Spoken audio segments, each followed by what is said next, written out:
You know there are over 100 billion pieces of apparel made every year, and a majority of them come from overseas.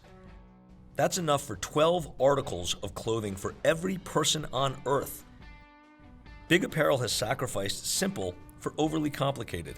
Cheap parts crisscross the planet to wherever can sew them the cheapest, and the planet pays the price. Back in 1960, 95% of the clothing Americans bought were made here.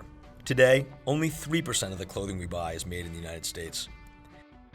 A typical t-shirt made overseas has to travel an average of 19,884 miles during production.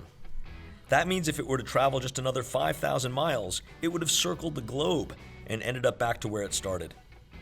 In comparison, an American Giant sweatshirt only travels an average of 1,069 miles, about the distance between Nashville and Denver. At American Giant, we don't think things need to be complicated. Keeping things simple and closer is better.